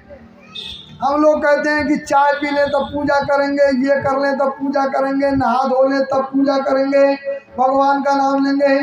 नहीं भैया, जब समय मिले उठते बैठते गाते सोते जगते हंसते जैसे भी हैं भगवान का नाम लीजिए, हरि का नाम लीजिए। और इन्होंने बाधा डाली तो उन्होंने श्राप दे दिया, कहा जाओ राक्षस हो जाओ। तो अब ऋषि का श्राप है, ये चल तो सकता नहीं। भगवान अंदर से आते हैं, भगवान देखते हैं भाई ये क्या हुआ। मगर उन्होंने भगवान से प्रार्थना की, ऋषि से कहा भगवान ने कि भाई इन्हें छोड़ दो, इनकी क्या गलती है, ये तो मेरे सेवक हैं। देखिए स्वामी जैसा आदेश देता है सेवक वो काम करता है, सेवक की गलती नहीं मानी जाती है। भाई मान के चलो अगर बेटा गलत काम करता है तो बाप पे शिकायत होती है, कोई और को शिकायत करने नहीं जाता है। और घर में भी शिकायत, अगर बालक गलत काम करता है तो मास्टर पे शिकायत होती है ये गड़बड़ कर रहा है। गुरु पे, माता पिता और गुरु बहुत बड़ा फर्ज होता है इनका। भगवान आ गए, मैं इसका स्वामी हूँ, मैंने इनको संस्कार नहीं दिया होगा इसलिए आपसे इन्होंने विवाद किया, ये मेरी गलती है, मुझे इन्हें संस्कारित करना चाहिए और मैंने संस्कार नहीं किया, मेरी गलती है। तो आपने कृपा किए, मैं इनसे आपसे निवेदन करता हूँ इन्हें क्षमा कर दीजिए। मगर भगवान का भी आदेश वो पालन, उन्होंने कहा देखो हमने श्राप दिया, ये झूठा तो जाएगा नहीं, इन्हें श्राप भोगना ही पड़ेगा। हाँ एक निश्चित है, अगर ये बैर करेंगे आपसे तो 3 जन्म में उद्धार हो जाएगा, और अगर आपसे ये मित्रता रखेंगे तो 7 जन्म लगेंगे। दोस्ती में अगर आपसे मित्र भाव रखा तो 7 जन्म इन्हें भोगने पड़ेंगे, और अगर इन्होंने बैर किया तो 3 जन्म में ही उद्धार हो जाएगा। उन्हें बुलाया गया जय और विजय को। बोले भैया क्या करोगे, दोस्ती या दुश्मनी है, मार दिया जाए या छोड़ दिया जाए, बोल तेरे साथ क्या क्या सूर किया जाए। आज सप्त ऋषि खड़े हुए हैं, पूछ रहे हैं, कहने लगे क्या इच्छा है। बोले भैया देखो लंबे समय का इंतजार हमें पसंद नहीं है, हम तो 3 जन्मों में ही छुटकारा पाना चाहते हैं। भगवान ने सोचा भाई 7 जन्म तो लेना, बुराई करेंगे जब बैर करेंगे तो भगवान को जन्म लेना पड़ेगा। तो इसी कारण ये जय और विजय अगले जन्म में हिरण्याक्ष और हिरण्यकश्यप बनते हैं। हिरण्याक्ष सतयुग में हिरण्याक्ष और हिरण्यकश्यप बने, द्वापर में यही वक्रदंत और शिशुपाल बनते हैं, समझ गए ना। और त्रेता में यही रावण और कुंभकर्ण इन 3 जन्म लेना पड़ा और भगवान को इनका उद्धार करने के लिए 4 जन्म लेने पड़े। जिस समय इनका हिरण्याकुश और हिरण्याक्ष का अवतार हुआ, जब पैदा हुए सतयुग में, तो भगवान को 12 का रूप धारण करके हिरण्याक्ष का वध करना पड़ा। नरसिंह का रूप धारण करके, हम सबको पता है, प्रहलाद को अपने भक्त को बचाया था। उन्होंने प्रहलाद की कथा सुनाने लगेंगे, लंबा समय लगेगा। ध्रुव की कहानी है बहुत बढ़िया, भागवत में आती है। प्रहलाद ध्रुव की बहुत बढ़िया अच्छी कथाएं रहती है, लंबा समय होता है, बहुत भी बड़ी मार्मिक घटनाएं हैं। मगर प्रहलाद का उद्धार करने के लिए भगवान नरसिंह रूप में आए और हिरण्याकश्यप का वध किया। 2 अवतार, 2 जन्म लेने पड़े भगवान। ऐसे ही त्रेता युग में रावण और कुंभकर्ण का संहार करने के लिए भगवान को, सबको पता है, राम के रूप में अवतार लेना पड़ा, तब उनका उद्धार किया। वो उनके भक्त हैं ना, उद्धार करने के लिए आए। और जब वक्रनंद और शिशुपाल बने तो कन्हैया के रूप में गोकुल में आए और उनका उद्धार किया। भगवान को 4 जन्म लेने पड़े इनके 3 जन्मों का उद्धार करने के लिए। भगवान कहते बेटे चिंता मत कर, तू 1 कदम अगले बढ़ा के तो देख, तेरे पीछे दूसरा कदम मेरा ही होगा और तुझसे 1 कदम अगले बढ़ा के देखूंगा। तो बढ़ा के देखो, हम किसी भी काम को, पुरुषार्थ को, पात्रत्वाद धर्मावनोति धराद धर्म तथा सुखम, हम अपने अंदर पात्रता तैयार करें। किसी में अगर अच्छे भक्त बन रहे हैं तो अच्छे भक्त की पात्रता, अच्छे पुत्र बन रहे हैं तो राम जैसे, लक्ष्मण जैसे भाई बनना चाहिए, भरत जैसे भाई बनना चाहिए। अगर हम बहुत बढ़िया पत्नी बनना चाह रहे हैं तो सीता जैसी, सावित्री जैसी पत्नी बनिए। आप उनकी कहानी सुनिए, आपके जीवन को बदल देंगी। हम बढ़िया आप बहन बनना जा रहे हैं तो कर्णावती बनिए। एक से एक बढ़िया उदाहरण है, उनको सुनिए। भगवान ने 4 जन्म लिए और कहने लगे देवी जी, ये तो पहला कारण हुआ, दूसरा कारण सुनिए। दूसरा कारण कहने लगे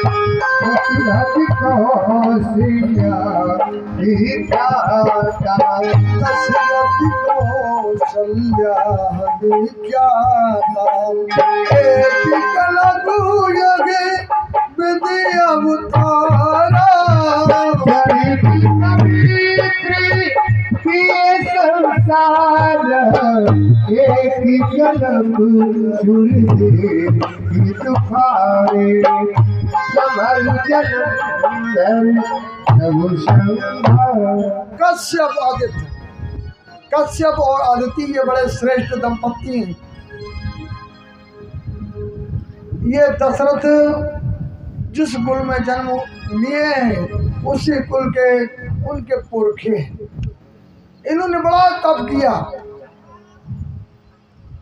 और वही कश्यप आदिति बन के आए, उनको आशीर्वाद दिया भगवान ने। बड़ा तप किया तो कहा कि मैं आपके यहाँ पर अनशन के साथ में अपने जो अंश हैं उनके साथ में अवतार लेने वाला हूँ, आप चिंता मत करो। जब आप दशरथ और कौशल्या होंगे तो आप यहाँ पे अवतार लूंगा। और इन्होंने उन्हें कह दिया। और तीसरा कारण सुनाने लगे। क्या कारण? एक कल्प शुरू देख सुखारे, एक कल्प देख सुखारे, सवारी जन्म संहारे, अपारा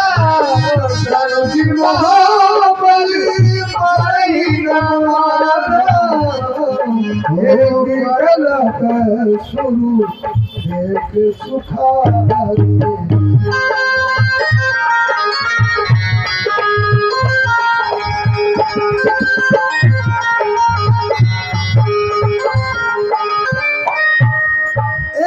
जलंधर नाम का राक्षस है। इसकी पत्नी है बड़ी सती है, वृंदा नाम उसका, बड़ी सती है। मगर जलंधर में शक्ति कहाँ से आ रही है? उस सती पत्नी से आ रही, सती से आ रही है। और इस जलंधर ने क्या किया है, इतना बड़ा अत्याचार मचा रखा है कि सुंदर महिलाओं को देखता है उनका सतीत्व भंग कर देता है। जहाँ सुंदर महिलाओं को देखता है उनका सतीत्व भंग कर देता है। सारे इस पृथ्वी के लोग थे दुखी होने लगे। जलंधर किसी से मारने से नहीं मर रहा है, क्यों? उसको शक्ति मिल रही है सती की, और सती की शक्ति तो आप जानते हैं बहुत बड़ी शक्ति है। सती के अंदर इतनी बड़ी शक्ति है, आज तक किसी ने अपने पति के प्राणों को नहीं बचाया होगा, किसी ने अपने बेटे के प्राणों को नहीं बचाया होगा, किसी ने अपने भाई के प्राणों को नहीं बचाया होगा। मगर सती की शक्ति इतनी है कि अपने पति के प्राणों को यमराज के हाथों से छीन के ले आई। यमराज को वरदान देना ही पड़ा, जाओ जो मांगो। तो ये सती की शक्ति है, वो जानती है कितनी बड़ी शक्ति है। और ये सती के बल पर दुनिया के महिलाओं के शील को भंग कर रहा था। सारे लोग त्राह त्राह करके भगवान के पास गए। भगवान ने सोचा क्या किया जाए, इसके पास एक साधन, कुछ भी करो उसका कुछ नहीं होने वाला बाल बाका। तो भगवान ने क्या किया, भगवान ने जलंधर का वेश बनाया। अब आप सुन, और जाके वृंदा का सत्व भंग कर दिया, उसका सतीत्व भंग कर दिया। उसने पहचान लिया, अरे जो सती है वो क्या अपने पति को नहीं पहचान सकती है? उसने पहचान लिया। बोले तुम कौन? प्रकट हो जाओ। बोले मैं ये हूँ। तुम मूल हो? अरे तुम भगवान हो कि तुमने मूर्खों के काम किए, बिल्कुल मूल जैसे काम किए, बिल्कुल निर्बुद्धि हो, और तुम्हें पता नहीं क्या बहुत कुछ किया। भगवान को साफ दे दिया उसने, और भगवान उस साफ के कारण से ठाकुर बन गए। भगवान उस साफ के कारण से क्या बने? ठाकुर बन गए। और वो वृंदा क्या बनी? उसने कहा देखो, जब आप पूरे समय मेरे सिर पे चढ़े हो,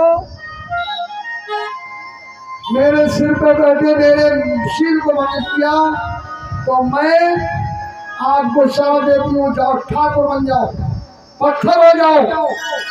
भगवान पत्थर हो गए, भगवान पत्थर हो गए, और वो तुलसी हो गई। आज भी हर घर घर में शालिग्राम की पूजा हो रही है, वही ठाकुर जी हैं, उन्हीं की पूजा हो रही है। तुलसी उनके ऊपर विराजमान रह रही है। हर घर में ठाकुर जी के, घर घर ठाकुर तुलसी पूजा भोग लगे। मिश्री को मैयारी मोह लागे वृंदावन को, बहुत बढ़िया गीत है। और मैयारी मोह लागे वृंदावन को, मैयारी मोह लागे वृंदावन को, अरे को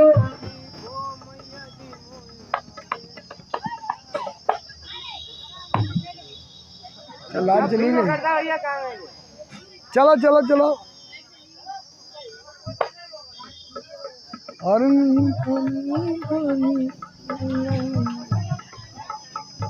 क्या हुआ, कोई घटना घट गई क्या? कोई घटना घट गई क्या? गाड़ी गिर गई है अपने मार्केट के सामने। गाड़ी कोई चोट लग गई गाड़ी?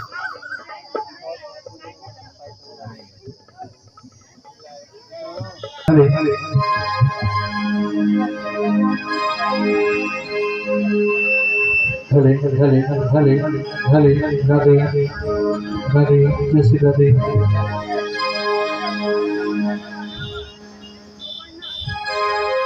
हले हले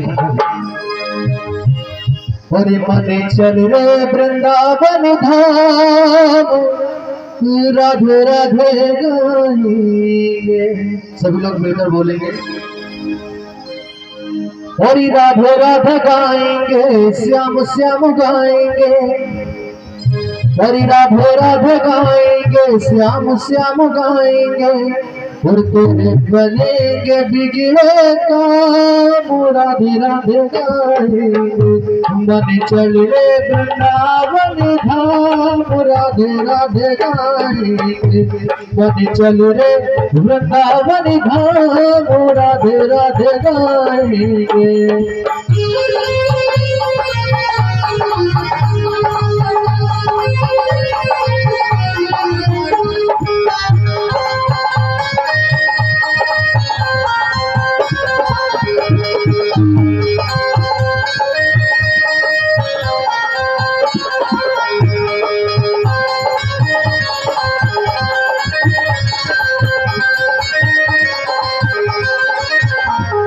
चल रे वृंदावन धाम। राधे राधे गाएंगे, श्याम श्याम गाएंगे, राधे राधे गाएंगे, श्याम श्याम गाएंगे, राधे राधे गाएंगे। सब लोग बोलेंगे साथ में, और तेरे बने बिगड़े काम। राधे राधे गाएंगे, कभी चल रे वृंदावन धाम। राधे राधे गाएंगे।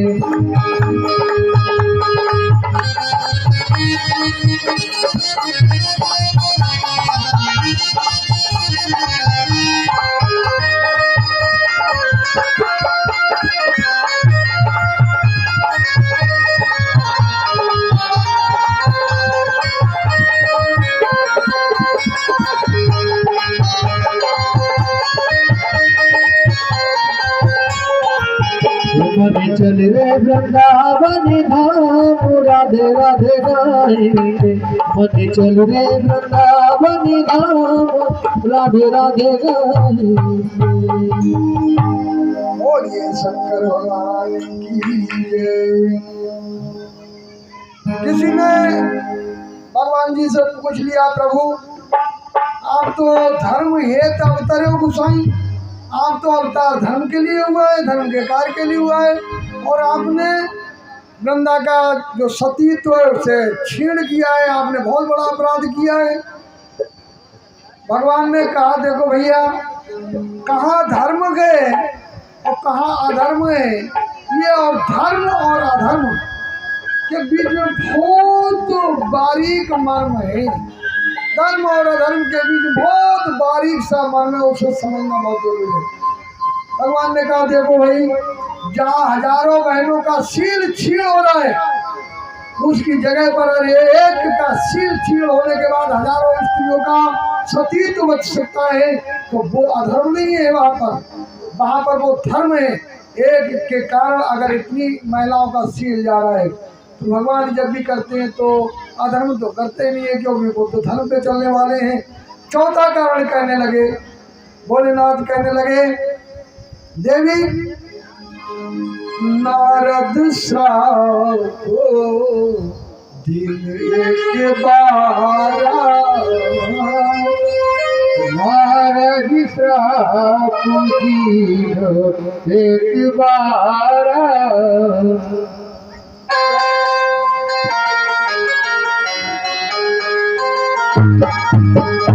नारद श्राप दिन एक बारा, करप एक तेरा विरोधाया। कलम एक तेगी लगे अवतारा।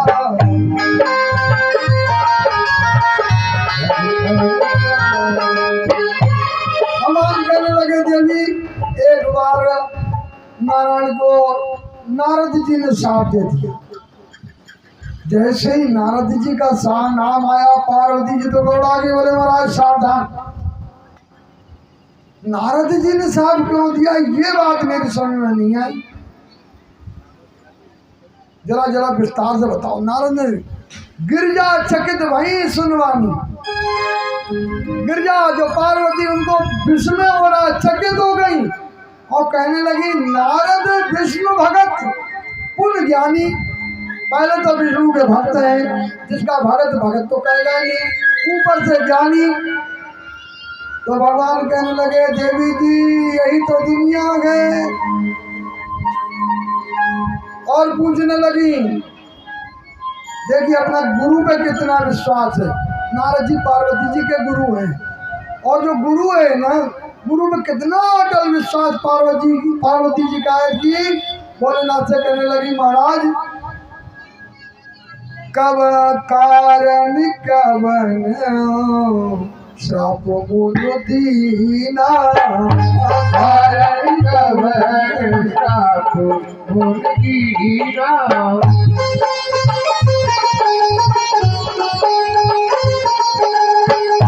अपराधी रमापत कीना काया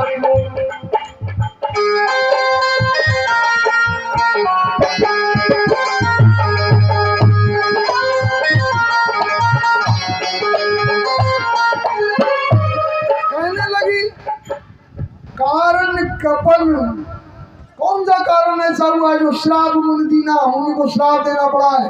का अपराध रमापत की ना, भगवान ने ऐसा कौन सा अपराध कर दिया? आप देखिए, अपने गुरु का अपराध नहीं मान रही है। कौन सा अपराध गुरु ने किया, नारद जी ने किया? का अपराध रमापत की ना। देखिए कितना बड़ा भरोसा है अपने गुरु पे। भगवान को तो कह दिया, भगवान ने कौन सा अपराध किया, गुरु को नहीं पता है। पूछने लगी और कहने लगी, देवी पार्वती जी कहने लगी, यह प्रसंग मोही कहो पुरारी, पुरारी मुनुमन मोह आचरज भारी, हर गुण मन मोह आचरज भारी। कहने लगी, ये प्रसंग मुझे जरा विस्तार से बताइए महाराज, मुझे आश्चर्य हो रहा है। जो एक तो भक्त है, विष्णु के भक्त है, पुण्य ज्ञानी है, ऐसा कौन सी घटना घटी जिसके कारण मेरे गुरुदेव को उनको श्राप देना पड़ा? ये कारण मुझे विस्तार से बताइए। तब भगवान कहने लगे, देवी ये दुनिया है, बोले बियस महेश तब ज्ञानी मूल न कोई, रघुपति करे जब सोत से कहने लगे, देवी ये दुनिया में ज्ञानी और मूल कोई नहीं है। अच्छे अच्छे विद्वान, अच्छे अच्छे श्रेष्ठ लोग कब डूब जाए, कभी ज्ञानी हो जाए, मूल हो जाए, कोई पता नहीं है। ये तो ईश्वर की लीला है, इसकी लीला को कोई नहीं जानता है। सबई नचावत राम गोसाई, ये दुनिया में कोई ऐसा नहीं है, सबको नचाने वाले भगवान राम गए। भगवान की लीला आपने देखी, जैसे कठपुतली देखी है क्या? कभी बड़े बड़े शहरों मेलों में जाते हैं तो कठपुतली नाचती हैं।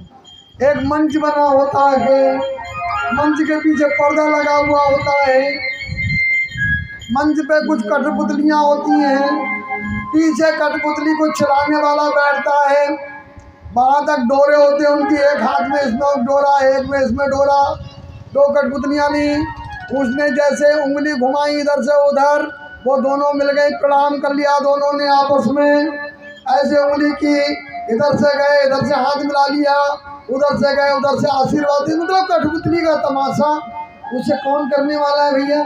हम यहाँ पे देख रहे हैं कठपुतली का तमाशा हो रहा है, उसे चलाने वाला पीछे बैठा हुआ है, आड़ में बैठा हुआ है, वो दिखाई नहीं दे रहा है। सभी नचावत राम गोसाई, ये तो कठपुतली का खेल है महाराज। हम सब लोग हैं, सब कठपुतली के खेल में लीला कर रहे हैं। यहाँ पे कौन ज्ञानी हो जाए, कौन मूल हो जाए, और कह दिया पत्ता तक हिलता नहीं, खिले ना कोई फूल। भगवान की लीला के बिना तो कोई कुछ हो ही नहीं सकता है उस दुनिया में। याज्ञवल्क्य जी, नारद उनसे भारद्वाज जी से कह रहे हैं, भारद्वाज जी हिम अब कारण आप सुनिए। पार्वती जी बात सुन रही हैं, शंकर जी कथा सुना रहे हैं, वही कथा याज्ञवल्क्य जी भारद्वाज जी को सुना रहे हैं। भारद्वाज जी से याज्ञवल्क्य जी कहते हैं कि ऋषिवर हिम गुरु हिम गिर गुहा देखिए कि पावन हे धूरी गुहा तू अति पावन समीप सुरु सरी सुहावन समीप सुर करी सुहावन आश्रम परम पुनीत सुहावन आश्रम परम पुनीत सुहावन देख देव ऋषि अति भावा देख देव ऋषि अति भावा। भगवान कहने लगे देवी नारद जी एक पहाड़ की कंदराओं में जा रहे थे। पहाड़ की कंदराओं में आपने देखा होगा घाटी होती हैं, गुफाएं होती हैं, बहुत ऐसे स्थान होते हैं। एक अपने उत्तराखंड में पाताल भुवनेश्वर गुफा है, वो पिथौरागढ़ जिले में पड़ती है।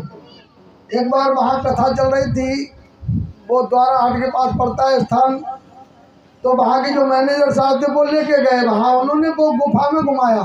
तो गुफा में ऊपर से इतनी सी वो थी, सीढ़ी सी बना रखी थी, कुछ नहीं जाता है, मोबाइल वगैरह कुछ नहीं जाता है। उसमें गए तो सीढ़ियों से नीचे बहुत नीचे पहुँचे, फिर अंदर देखा पूरी गुफा, पूरा संसार बसा हुआ वहाँ पुराने समय। मुझे लगा भगवान यहाँ पे कैसे आएंगे। ऐसे स्थान में नारद जी पहुँच जाते हैं। हिमगिरि गुहा देखे अति पावन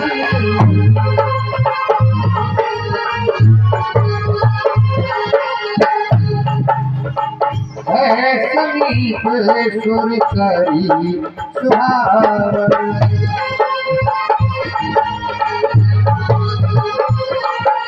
भगवान ने नारद जी ने जैसे गुफा देखी तो उनका मन लगा, उन्हें सोचे थोड़ी देर प्रार्थना करके भगवान की पूजा करके हम निकलेंगे। नारद जी बैठ गए, उनका मन लग गया, समाधि लग गई। नारद जी की समाधि जब लगी तो इंद्र घबरा गया। सबसे पहले डर अगर कोई पूजा करता है तो इंद्र को लगता है, स्वर्ग लोक वालों को लगता है, पृथ्वी लोक वाले क्यों डरेंगे? जिन्होंने आसन प्राप्त कर लिया है कभी डर है? भाई राजा जो नेता लोग हैं उन्हें डर लगेगा 5 साल बाद लौट के आना है, हमें क्या डर है, हम तो जैसे हैं वैसे ही हैं। डर तो जो ऊंचे पद पे पहुंचते हैं उनको डर लगता है। नारद जी ने जब वो तप किया तो इंद्र को घबराहट पैदा हो गई। इंद्र ने तुरंत कामदेव को भेज दिया और कामदेव आया, अपनी अप्सराओं को लेके बढ़िया नाच डांस गाना हुआ। काम कला कछ मुनहि न व्यापी, बहुत पैर के घुंघरू टूट गए, हाथों की चूड़ियां खनकते खनकते टूट गई, कुछ नहीं बचा। ऋषि को कोई हिला नहीं पाया। नारद जी को कामदेव परास्त हो गया और नारद जी ने अपनी समाधि नहीं खोली तो कामदेव ने क्या किया, बाग में चला गया और बाग में जाके सुंदर सुंदर फूल चुन के लाया, एक माला बनाई, एक माला बनाई और जाके नारद जी के गले में डाल दी।